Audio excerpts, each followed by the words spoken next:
할렐루야.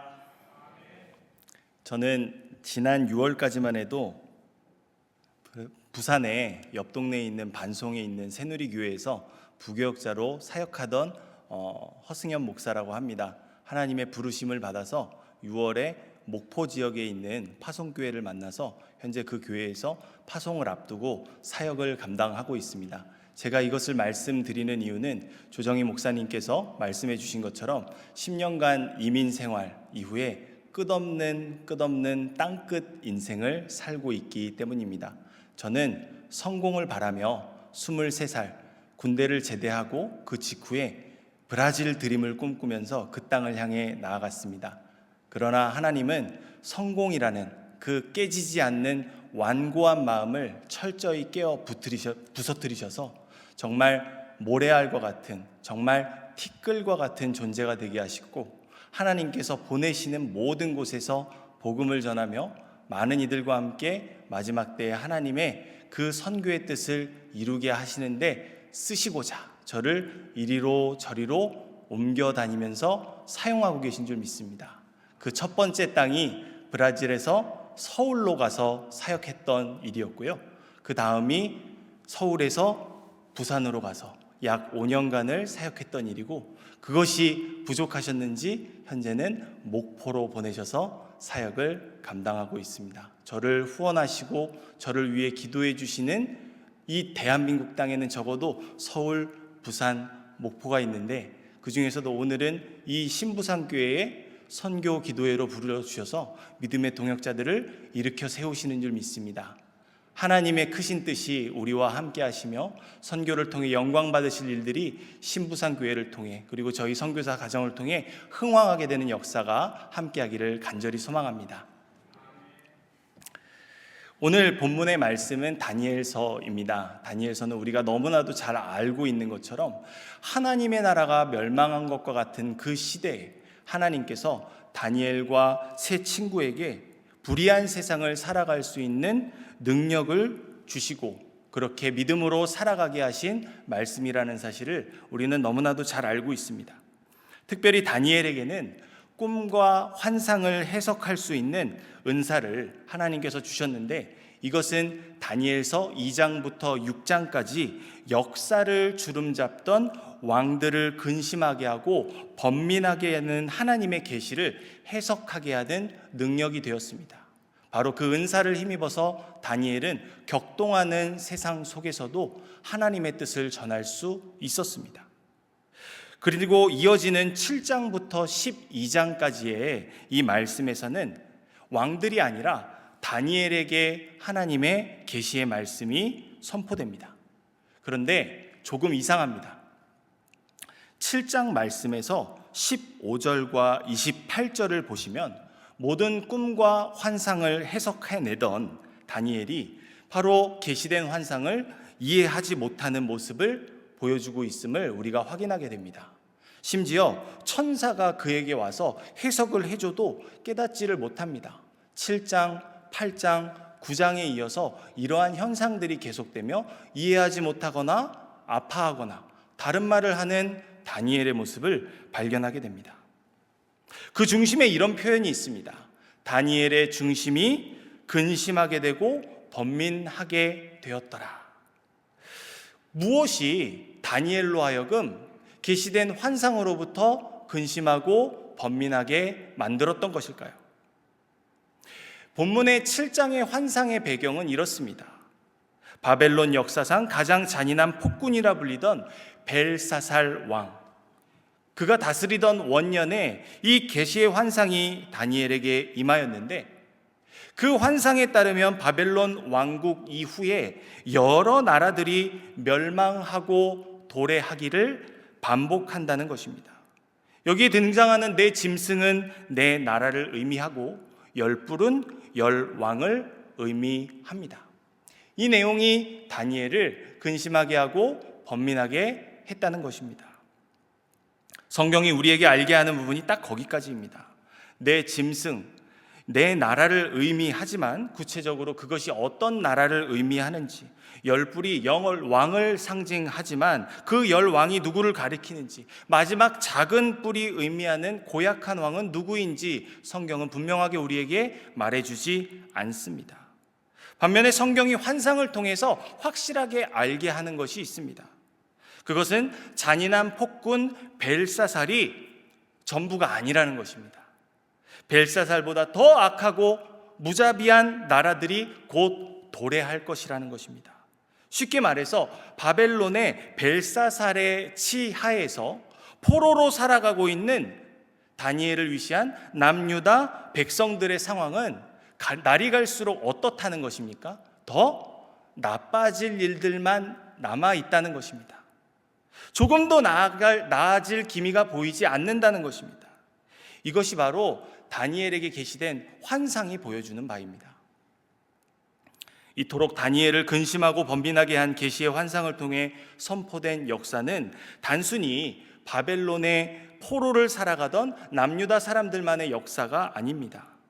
그래서 이 계시에 등장하는 나라들을 성경학자들이 말하는 것처럼 바벨론, 메데, 바사, 헬라, 로마 시대라고 말하는 것도 맞지만 그 너머의 초월적인 역사를 다루고 있으며 초대 교회 시대와 더불어서 세상 나라와 이 종말의 때까지 아우르는, 다시 말해서 마지막 그 날까지 믿음으로 살아가는 모든 성도들이 겪게 될 현실이라는 것을 이 말씀은 우리에게 전하고 있습니다. 이 말씀처럼 세상이 참 혼란스럽고 무질서하지 않습니까? 점점 더 살기 힘들다 싶을 만큼 세상이 어지럽지 않습니까? 고난이 끝이 없습니다. 도대체 무엇을 소망하며 살아야 하는 것일까요? 오늘보다 내일은 조금 더 나을 것이란 막연한 희망으로 하루하루를 버텨야 할 것 같은데 성경은 우리의 미래가 나아지기는커녕 더 나빠진다고 말합니다. 우리는 과연 무슨 소망으로 살아갈 수 있는 것일까요? 이렇게 계시의 환상을 통해 선포된 역사로 인해서 근심하고 번민하고 있었던 다니엘은 이 다니엘서 7장에서 또 다른 환상도 보게 됩니다. 그것이 바로 본문 앞에 있는, 전체를 다 살펴보면 좋지만 그렇지 않아서 제가 언급하진 않았지만 9절부터 14절에 기록되어 있는 옛적부터 항상 계신 이가 보좌에 앉아 계신 환상입니다. 여기서 옛적부터 항상 계신 이란 어제도 계시고 오늘도 계시고 영원토록 존재하시는 하나님을 가리킵니다. 환상에서 묘사된 하나님은 순결하고 영광스러워서 마치 양의 털 같습니다. 그러나 동시에 타오르는 불꽃으로 불의한 나라들을 심판하십니다. 바로 이 환상 중에 다니엘은 인자와 같은 이를 보았습니다. 이 인자와 같은 이가 옛적부터 계신 하나님 앞으로 인도되자 모든 민족과 백성들이 그를 섬기게 되고 인자와 같은 이에게 온 우주 만물을 다스리는 영원한 권세가 주어지게 됩니다. 이 말씀을 함께 읽기를 원하는데요, 다니엘서 7장 26절에서 27절 말씀 함께 한 목소리로 읽겠습니다. 그러나 심판이 시작되면 그는 권세를 빼앗기고 완전히 멸망할 것이요 나라와 권세와 온 천하 나라들의 위세가 지극히 높으신 이의 거룩한 백성에게 붙임 바 되리니 그의 나라는 영원한 나라이라. 모든 권세 있는 자들이 다 그를 섬기며 복종하리라. 아멘. 이것이 옛적부터 계신 하나님 앞으로 인도된 인자와 같은 이에게 주어진 온 우주 만물을 다스리는 영원한 권세입니다. 우리는 바로 이 인자와 같은 이가 누군지 잘 알고 있습니다. 이분은 복음서에서 부지런히 자신을 이 인자라 밝혀오신 예수님이십니다. 다니엘은 이 인자와 같은 이가 누군지 아마 전혀 몰랐을 것입니다. 하지만 다니엘이 모든 권세로 세상을 다스리실 예수님에 관한 환상을 보고 이렇게 기록해 놓았다는 것이 참으로 놀랍습니다. 이 온 인류를 위해 십자가에서 죽으시고 부활하신 예수님 이후의 시대를 살고 있는 우리에게는 참 너무나도 귀한 소식이고 기쁜 소식이고 감격스러운 소식이 아닐 수 없습니다. 그런데 이 놀라운 일은 예수님 시대를 넘어서 세상의 마지막 때에 요한계시록의 말씀을 통해서 다시금 선포됩니다. 요한계시록 2장에서 3장은 소아시아의 7 교회들을 향한 하나님의 말씀이죠. 우리가 잘 알고 있듯이 교회들마다 참으로 문제가 많습니다. 정확하게 말하자면 그리스도인들이 믿음을 지키며 살아가기에는 너무나도 많은 세상의 유혹과 시련이 존재합니다. 이렇게 교회의 어려움과 문제를 말하고 난 뒤에 요한계시록 4장은 천상의 예배로 우리를 인도합니다. 그곳에서 하나님은 수많은 보석들로 장식된 영광스러운 보좌에 앉아 계시고 그 앞에 하나님의 백성을 대표하는 24장로들이 거룩한 흰 옷을 입고 금관을 쓰고 앉아 있습니다. 그리고 그 앞에 네 생물들이 이렇게 찬양하죠. 우리 함께 요한계시록 4장 8절의 곡조의 말씀 함께 읽도록 하겠습니다. 네 생물은 각각 6 날개를 가졌고 그 안과 주위에는 눈들이 가득하였더라. 그들이 밤낮 쉬지 않고 이르기를 거룩하다 거룩하다 거룩하다 주 하나님 곧 전능하신 전에도 계셨고 이제도 계시고 장차 오실 이시라. 아멘. 이 요한계시록 4장 8절의 곡조를 따라 24장로가 엎드려 자기가 쓰고 있던 금관을 벗어 보좌 앞에 드리며 세세토록 살아계신 전능하신 하나님께 경배와 찬양을 드립니다. 그리고 이 세상을 영원토록 다스리는 권세가 바로 일찍이 죽임당하신 하나님의 어린 양 예수 그리스도에게 주어집니다. 이것이 바로 다니엘이 7장에서 계시된 환상으로 보았던 바입니다. 우리는 육신의 눈으로 이 세상을 바라보며 낙심하고 답답함을 금할 길이 없습니다. 동시에 믿음의 눈으로 영원한 하나님의 나라를 바라보게 된다는 사실을 우리는 기억해야 합니다. 이것이 성경에 기록된 믿음의 선진들이 바라본 바요, 그들과 같은 믿음을 가진 우리가 소망하는 바가 아니겠습니까? 근심하나 영원한 하나님 나라의 찬양 소리는, 영원한 그의 통치는 결코 우리의 근심거리가 될 수 없다는 사실 말이죠. 믿음은 바라는 것들의 실상이요 보이지 않는 것들의 증거라 말씀합니다. 그 믿음을 따라 노아라는 한 인물은 사람들이 보지 못하는 것을 보았고 영생하는 생명으로 인도하는 구원의 방주에 자신의 인생을 헌신했습니다. 그 믿음을 따라 아브라함은 이 땅에 멸망할 자신의 고향을 떠나서 세상 사람들이 보기에는 갈 바를 알지 못하듯 하며 하나님의 약속이 있는 영혼의 본향을 향해 나아갔습니다. 그 믿음을 따라 모세는 애굽의 왕자이기를 거부하고 그곳에서 누리던 금은보화를 뒤로 한 채 하나님이 백성들이 받고 있는 고난 받기를 자신도 받으며 그것이 더 귀한 것으로 여겼습니다. 그뿐입니까?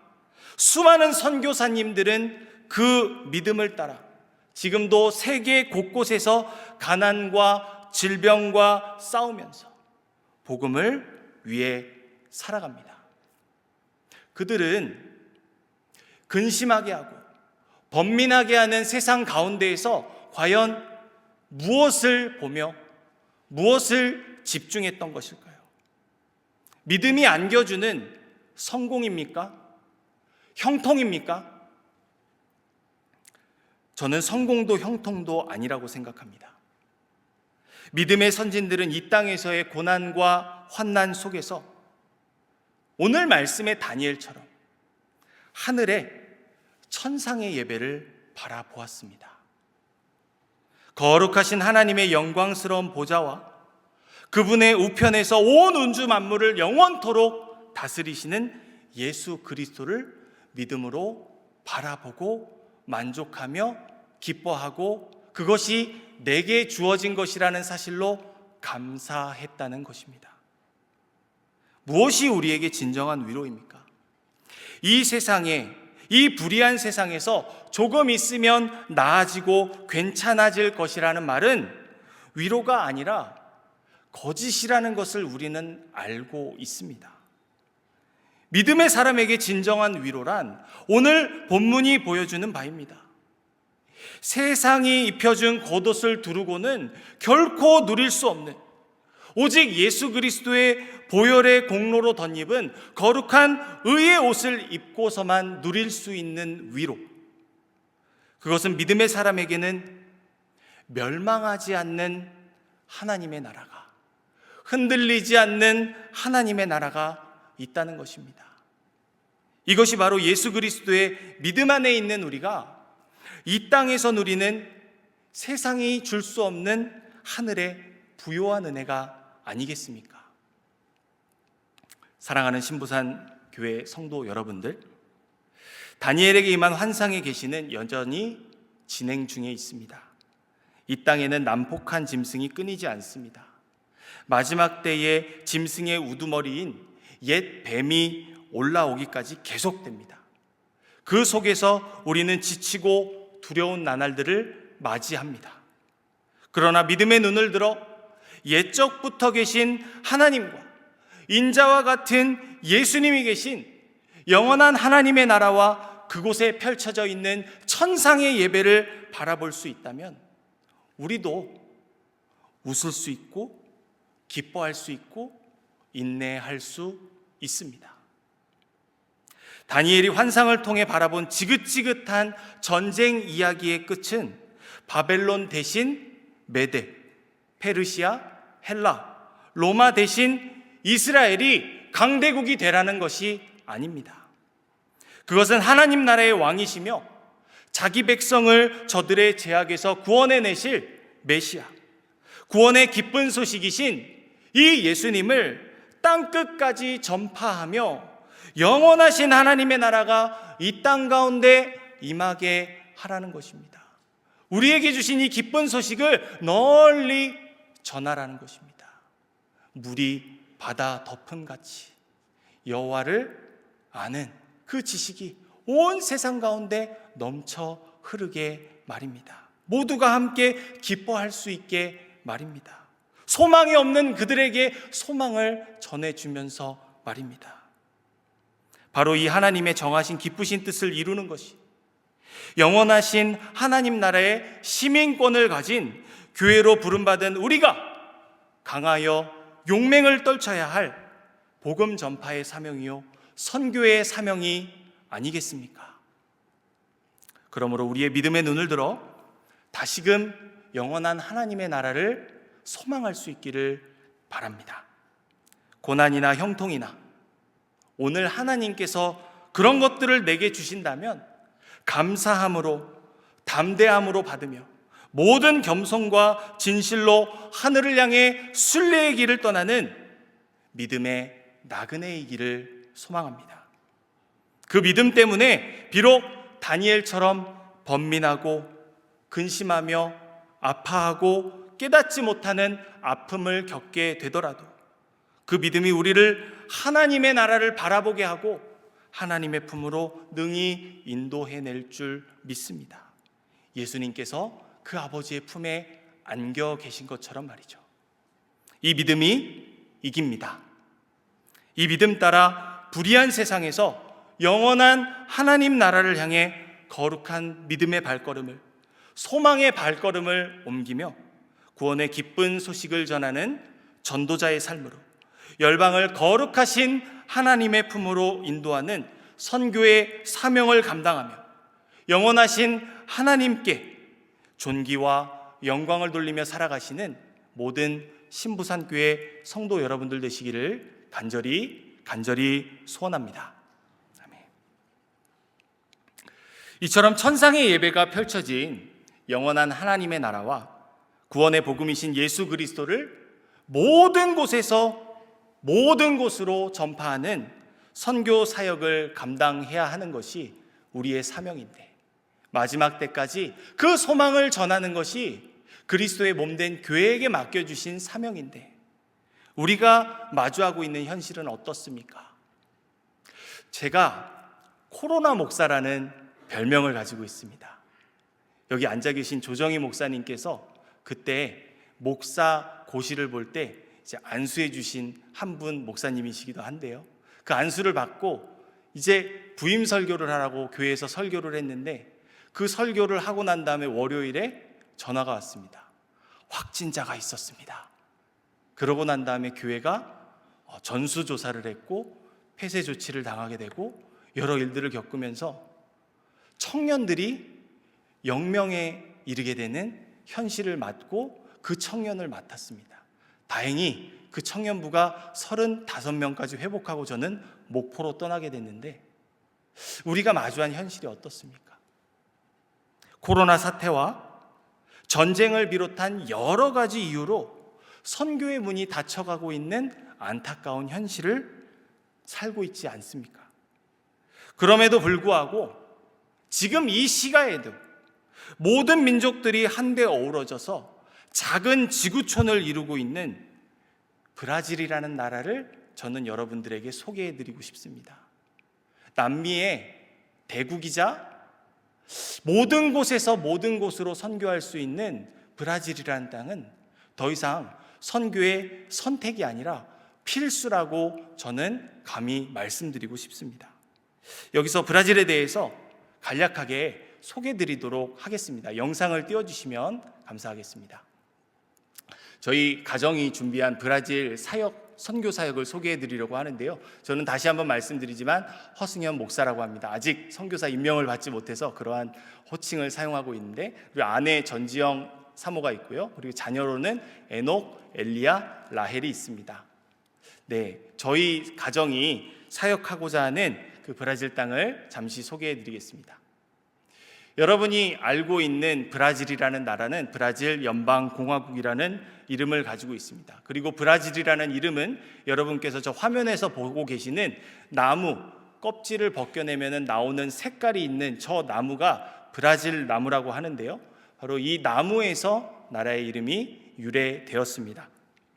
이 브라질이라는 나라는 세계 5위를 차지하는 토지 면적으로 한국의 무려 85배가 됩니다.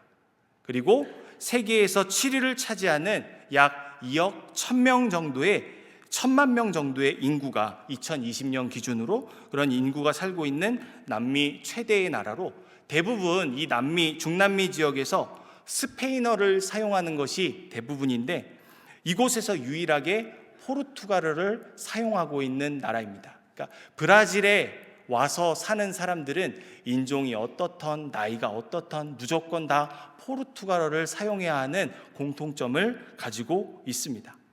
특별히 하나의 지표를 더 보여드리자면은 라틴 아메리카라는 말을 들어보셨을 텐데요, 멕시코부터 남미 최남단까지 아우르는 지역입니다. 이 지역이 전 세계 로마 가톨릭의 3분의 1에 해당하는 교세를 가지고 있는데, 여러분이 지금 보고 계신 저 지표에서 로마 가톨릭의 퍼센테이지, 종교 퍼센테이지를 보시면은 1980년대에 무려 89.2%가 브라질의 많은 대다수의 사람들이 로마 가톨릭을 믿고 따르고 있었다라는 것을 보실 수 있습니다. 이처럼 브라질은 국교 자체가 가톨릭이었고, 가톨릭 성당이 세워진 곳이 도시의 중심으로 이렇게 도시가 형성되는 구조를 가지고 있습니다. 이러한 브라질은 축복받은 땅, 하나님의 축복이 임한 땅이라는 별명이 있습니다. 이 말이 무색하리만큼 정말 아름다운 대자연과 풍부한 지하자원으로 유명한 땅입니다. 근데 이것뿐만 아니라 하나님은 영적인 섭리로 브라질 땅에 늘 선한 영향력들을 공급해 오셨다는 사실을 제가 이민자로 살아가면서 그곳에서 수학하면서 얻게 된 사실들이 있습니다.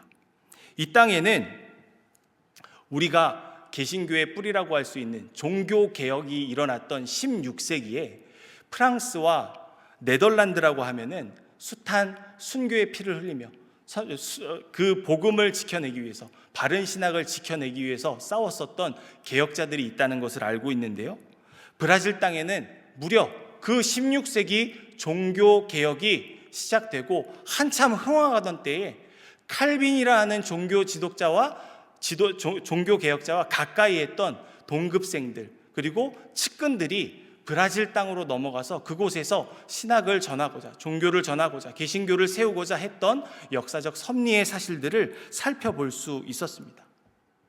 여기 보시면은 가스팔드 콜린이라고 하는 사람인데요, 이 사람은 그때 당시에 프랑스에서 핍박받던 이 개신교 사람들을 이제 브라질로 피신시켜서 그들에게 안식처를 마련해고자 했던, 노력을 했던 사람입니다. 이 사람이 배를 보내가지고 이러한 니콜라스 두랑 빌가뇽이라는 사람에게, 이 사람은 가톨릭 신자였다가 이제 종교개혁 이후에 개신교 신자로 개종했는데, 이 사람에게 이제 대표자를 맡겨서 당신이 이 사람들을 핍박받는 개신교자들을 데리고 가서 브라질 땅에서 이들을 위한 안식처를 마련해 주시오 해서 이 사람이 사람들을 데리고, 칼빈의 친구들과 목사들을 데리고 브라질 땅으로 갔는데, 그때 이제 죄송합니다.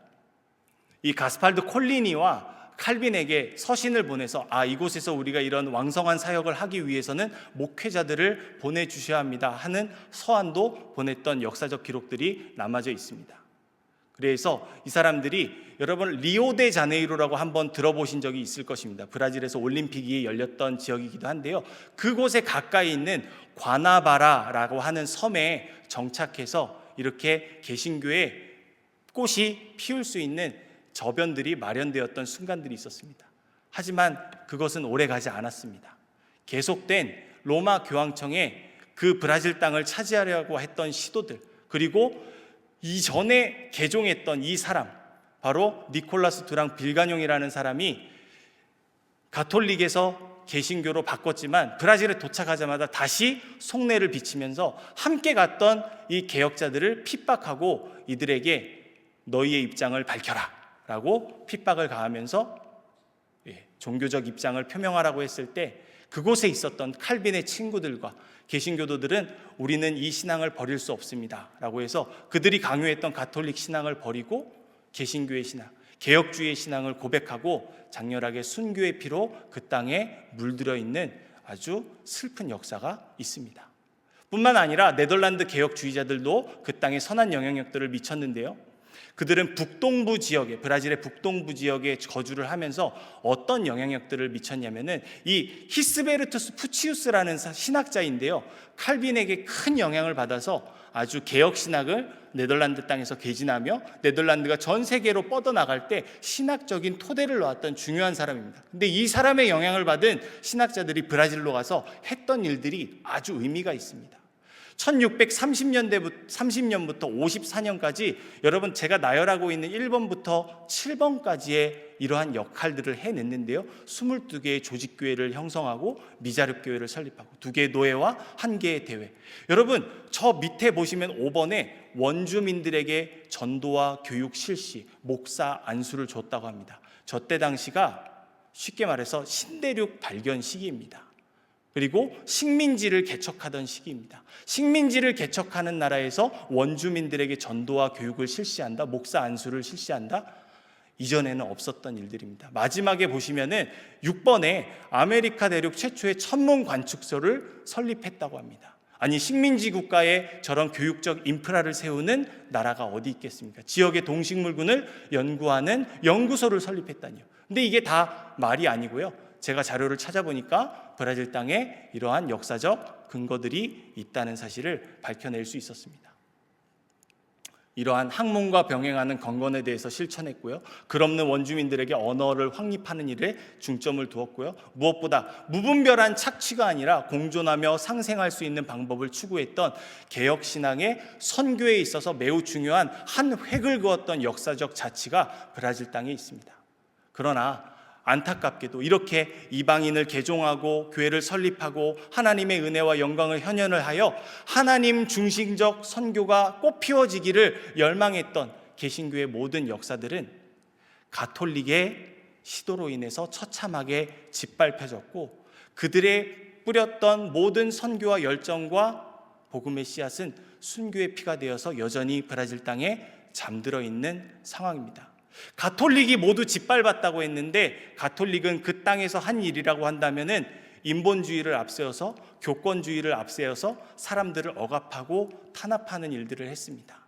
사람들은 그곳에서 노예라는 이름표를 달고 그 권위 앞에서 무릎 꿇고 순종해야만 일들을 했습니다. 억압받던 자들이 우리의 종교를 인정해달라라고 해서 해방신학이라는 것이 발달했고요, 그로부터 오순절 교회라는 것이 탄생했습니다. 그러나 그들이 끝없는 핍박과 압제 속에서 보고 배운 것을 답습해버리고 말았는데, 그 오순절 교단이라는 교회가 오늘날 브라질의 개신교를 대변하고 있는 교단이라 할 수 있는데요, 그들이 하고 있는 일을 한번 화면을 통해서 보시기 바랍니다.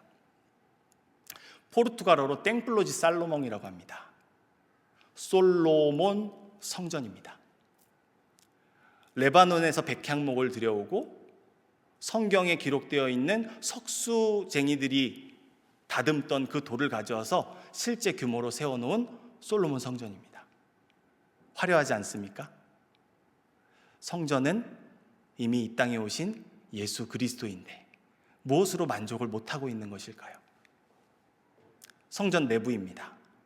마치 이미 완성된 구약의 제사가 아직도 지속되어야 하는 것 같은 신사도 운동을 벌이고 있는 만행을 살펴볼 수 있습니다. 여전히 피의 제사가 진행되고 있고, 저 제의에 취한 사람들은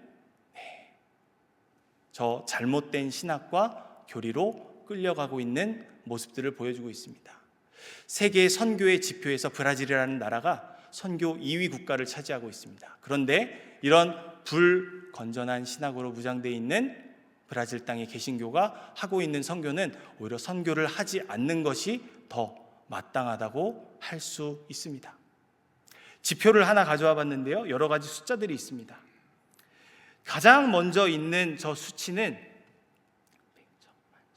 10만 평방미터의 부지에 이 성전이 세워졌다고 말하고 있습니다. 그리고 옆에 40만 명의 사람들이 7월, 8월 이 성전이 지어졌었던 2014년 그때 오갔다고 합니다. 저 성전에는 50이라고 써져 있는 숫자는 50대의 버스를 주차할 수 있는 주차 공간을 가지고 있고, 밑에 1800, 그거는 1800대의 차량이 동시 주차할 수 있는 그런 수용 능력을 가지고 있다고 말하고 있습니다. 그 앞에는, 성전의 앞에는 3만 5천 평방미터의 공원이 조성되어 있고 2600톤의 철근이 사용되었으며 14만 5천 개의 시멘트 봉지가 저 건축에 사용되었다고 합니다. 도대체 이미 이 땅에 오신 완전한 성전이신 예수님은 뒤로 제쳐두고 이들은 무엇을 위해 이런 열심을 쏟아 부었던 것일까요? 아니나 다를까 브라질에는 경제적 용어로 이러한 표현이 있습니다. 브라질은 3S에 묶여있는 나라이다.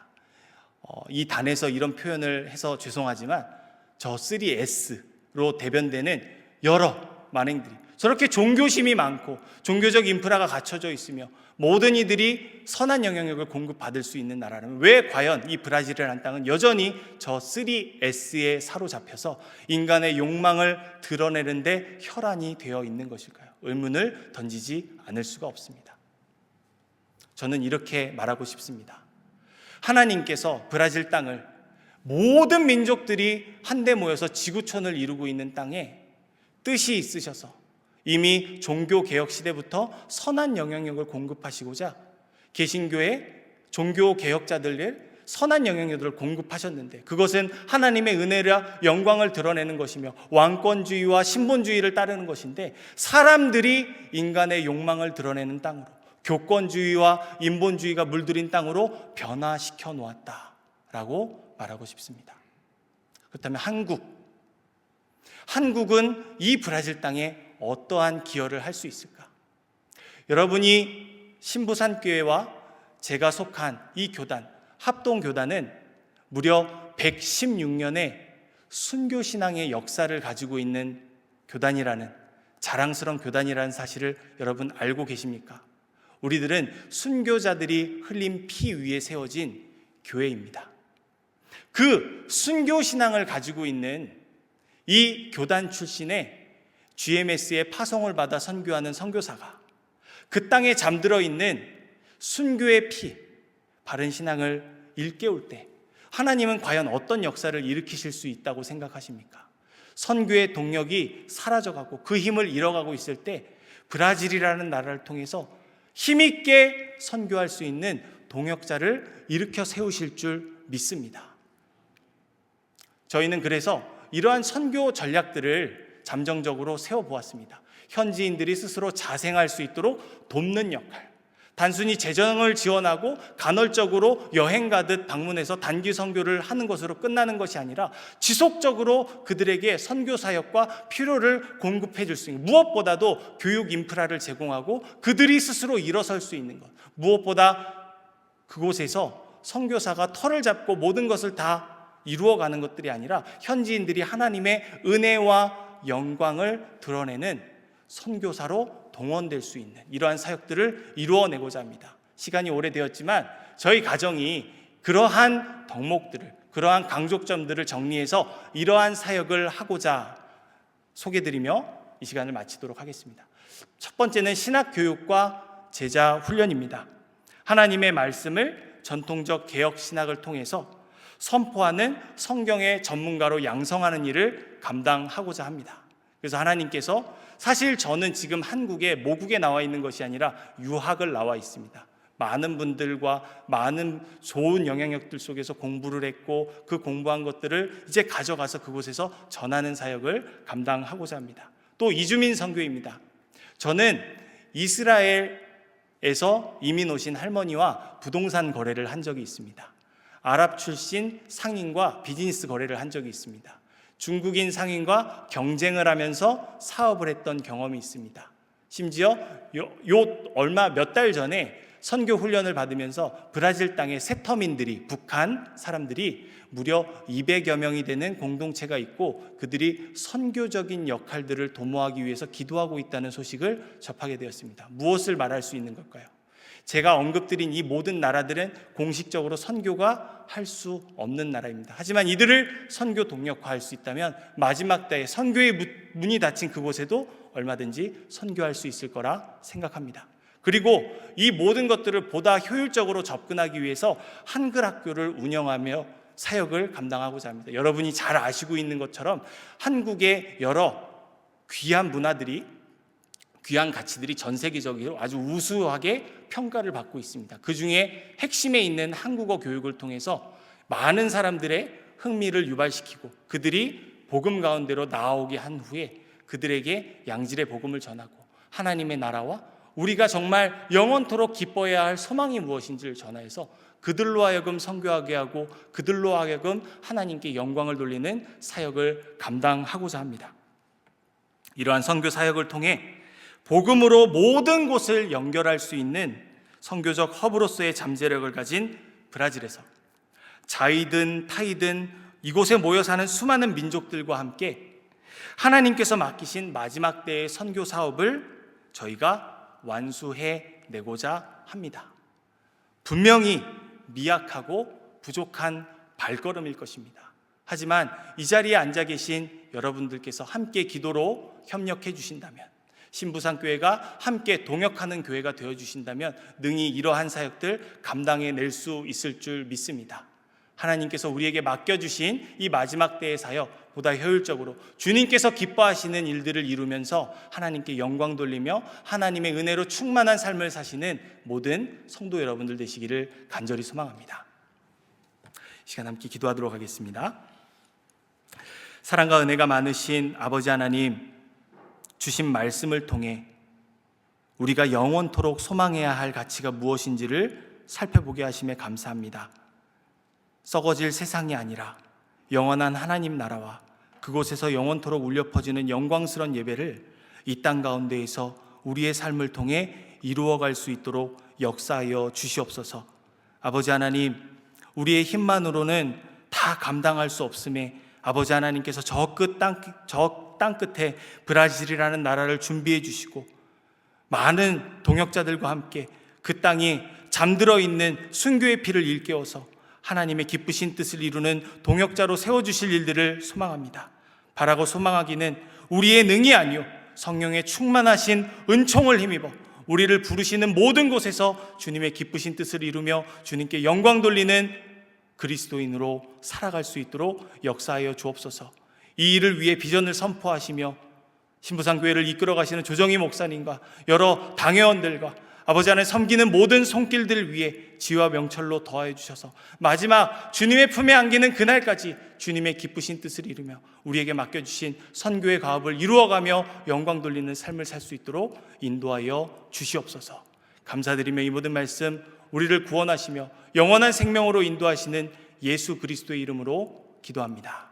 아멘.